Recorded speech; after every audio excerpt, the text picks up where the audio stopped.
Hi, I'm Gabe with Crimson Education. Today, we're going to be taking a look at the real cost of a U.S. education and ways that you can afford it, regardless of where you come from. We'll be wading through all of the rumors and providing you with all the details you need to know about making the world's best education affordable. The fact is, it may be more attainable than you originally thought. So where should you begin with college cost? There are so many rumors around about the huge tuition fees and crippling student debt you garner when you attend a top-tier institution.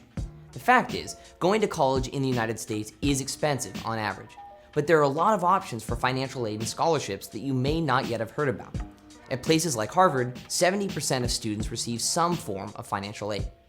Additionally, 60% receive some form of need-based scholarship, and 20% don't have to pay anything to attend Harvard.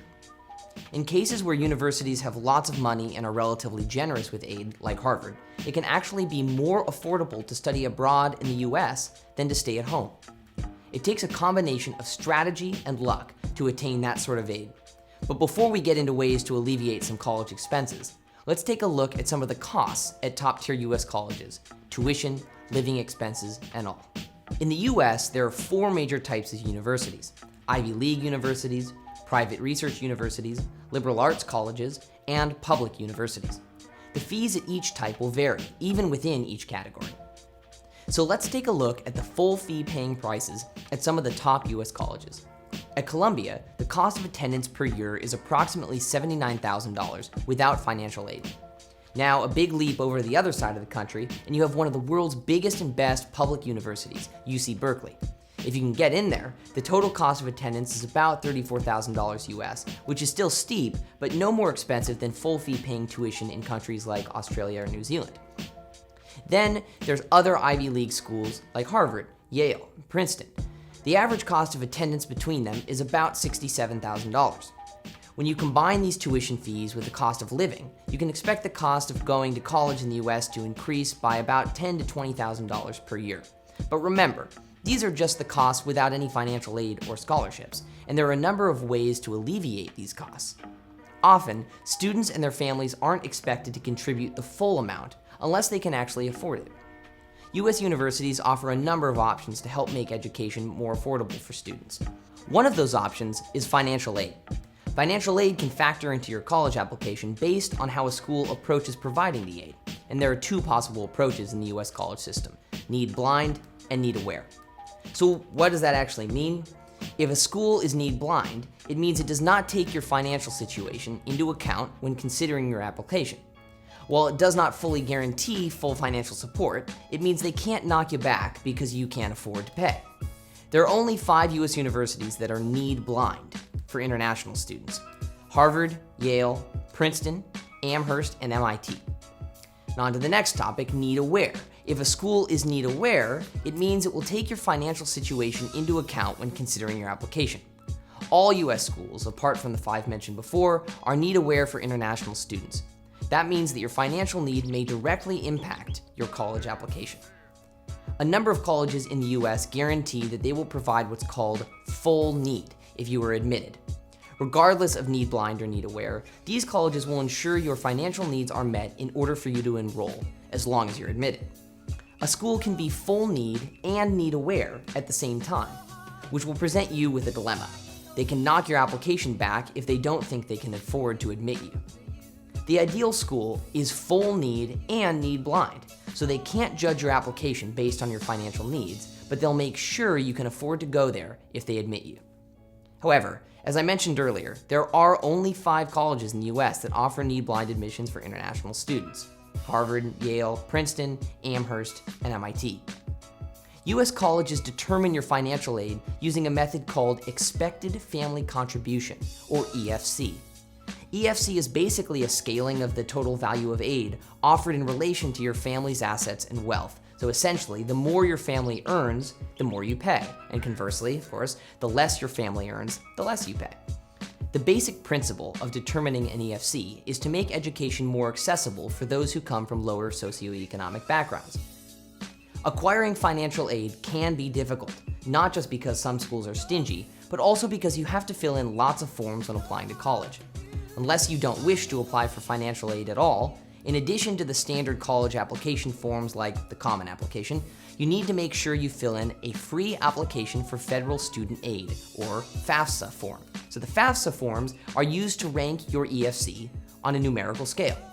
The EFC scale starts at 0 and ends at 99,999. If you're at the lower end of the scale, you'll pay less than if you're at the other end of the scale. Now, let's take a look at each Ivy League school's expectation and limits for family contribution and how much you can expect to pay. First, we have Brown and Cornell. At Brown and Cornell, the same logic is applied when determining your EFC. For students from families with total parental earnings lower than $60,000 and assets less than $100,000, no parental contribution is calculated towards the EFC, making it easier to get lots of aid. At Columbia, families with total incomes of less than $60,000 and what Columbia calls typical assets are not expected to pay a dime towards tuition and on-campus living costs.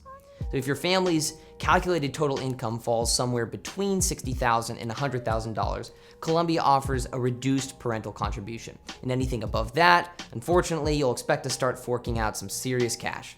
At Dartmouth, another Ivy League, free tuition is offered if your family is making less than $100,000 per year and possesses what they called a standard amount of assets. Now to Harvard, which I'm sure you'd expect to be prohibitively expensive for anyone who's not a member of the elite. But in fact, Harvard is a need-blind school and is pretty affordable for lower-income students, even more so than some other Ivies. If your family earns less than $65,000 a year, then Harvard won't ask you to contribute at all towards the cost of attending. If your family's income falls between $65,000 and $150,000, you'll be expected to contribute up to 10% of your income, depending on your individual circumstances. If your family makes more than $150K, then you're going to have to contribute proportionately more than 10%, depending, again, on your individual circumstances. The final definitive amount you're expected to contribute will be determined by the assets your family possesses. And obviously, families with significant assets must pay more than families with fewer assets. Finally, at UPenn, the system is a bit different. If you earn less than $40,000 a year, your family will be expected to pay little to nothing for tuition and living expenses. If your family's income is between $40 and $70K, you may be asked to pay around 5% of the total cost, while the rest will be covered by aid and work study. Additionally, 46% of UPenn's undergraduate students receive need-based grants from the university. At Penn, most undergraduates from families with incomes of less than $180K are receiving some form of grant assistance. Above that threshold, you can expect to be paying a bit more. A particularly exceptional case among the Ivies is Princeton, where families making less than a whopping $140,000 a year will have all tuition costs fully covered. Additionally, families that make less than $65,000 a year will benefit from free room and board. And now to Yale, Harvard's nemesis. If your family earns less than $65,000 a year and possesses what Yale calls standard assets, then you won't be expected to make any financial contribution whatsoever towards your education. Alternatively, if your family earns between $65,000 and $200,000 a year, your parents will contribute a percentage of their yearly income on a sliding scale that begins at 1% just above $65,000 and moves towards 20% at the $200,000 level.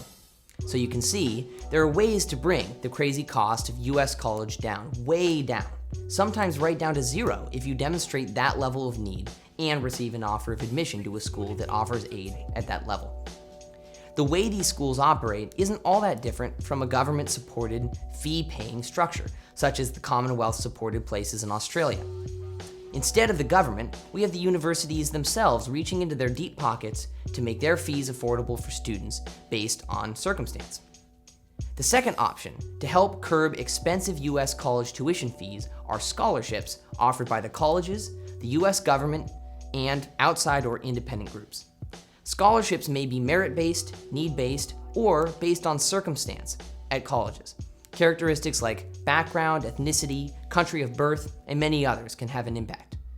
Much like financial aid, you don't have to be an American student to gain a scholarship. You don't have to be the smartest or best student either. You just need to fit the model of the student that the college is looking to award the scholarship to. There may very well be a scholarship out there that fits you well. Let's start with merit-based scholarships, which are pretty self-explanatory. If you display excellence as an applicant of outstanding merit, you put yourself in line for a scholarship. But excellence and merit in what regard? Excellence can come in many forms, and so can merit-based scholarships. Firstly, you've got the Scholarship for Academic Excellence. These are the most common of U.S. college scholarships. Academic scholarships can be funded by the college itself, the federal, state, or local government, or by private organizations. To get an academic scholarship, you have to be excellent in some academic area, or excel broadly, though it will depend on where you're applying. Generally speaking, you'll need to have excellent grades and/or SAT or ACT scores. Secondly, you've got the sports scholarships. Merit in sports can only be awarded at colleges who play in Division I and II sports. So if you're trying to gain admission into your dream college on a sports scholarship, they need to meet those minimum requirements. Schools in Division III are not allowed to award scholarships just for sports. Sports scholarships are funded by the major bodies that regulate college athletic programs, including the NCAA, the NAIA, and the NJCAA. The NCAA is the largest and provides over $2.9 billion in athletic scholarships annually. Depending on the school you're trying to get into, sports scholarships can be fiercely competitive. And obviously, you'll have to be great at sports. Sports scholarships won't come easy, and there are many rules about how students can receive them. Having said that, if you're in a position to attract interest from prospective colleges, seize that opportunity with both hands, as they are some of the best options for national and international students. Thirdly, and lastly, in the merit-based section, there's the Average Academic Performance Scholarships. While the name suggests otherwise, average academic performance scholarships are not awarded to the most average of students, but they are a variation on the traditional academic scholarship. The main difference is that an average academic scholarship will take into account more than just your grades and standardized test scores. They can account for extracurricular activities, leadership achievements, or anything beyond academics that makes you stand out as a student. One of the most world-renowned U.S. college scholarships is the Robertson Scholarship. If you're selected as a Robertson Scholar, you can gain a full-ride scholarship to attend Duke University or the University of North Carolina, Chapel Hill. It's your choice, and it's really free if you receive the scholarship. Now, beyond merit-based scholarships, there are need-based scholarships. Many of these will be determined based on your particular circumstances. You'll probably have to meet some specific requirements. These could include country of origin, gender, ethnicity, and further elements of your background. It's definitely worth doing research into your dream school and working out whether there's a scholarship for someone just like you. At this stage, you've probably figured out that education in the US can, despite many reports to the contrary, be quite affordable, even though the tuition fees can reach ridiculous heights. It really depends on how strong of an applicant you are and whether you know how and where to apply. Despite the sometimes outrageous costs of living that can stack up, although if you attend college outside of a large city, living costs will be far more affordable, there are plenty of ways to get around the financial hurdles of studying abroad, whether it's financial aid support, a scholarship, or just being strategic about where you choose to study. Basically, don't let the perceived hurdle of cost put you off of applying to study overseas. If you're hardworking, passionate, and determined to study in the US, you deserve that chance. Luckily, a number of top US colleges understand this and make it possible for you to get there. They want the greatest diversity of talent possible, so they've created pathways for students from all over the globe to gain admission, regardless of their socioeconomic background. Thank you for watching. If you have any specific questions about college costs in the US, send us an email at info@crimsoneducation.org and we'll have one of our academic experts get back to you directly. Or if you want to see what life is like at Harvard, NYU, Duke, and a number of other top US colleges, check out some other videos on our channel. We'll see you next time, right here, to talk more about all things college. If you're interested in hearing more about the world's top universities, don't forget to subscribe.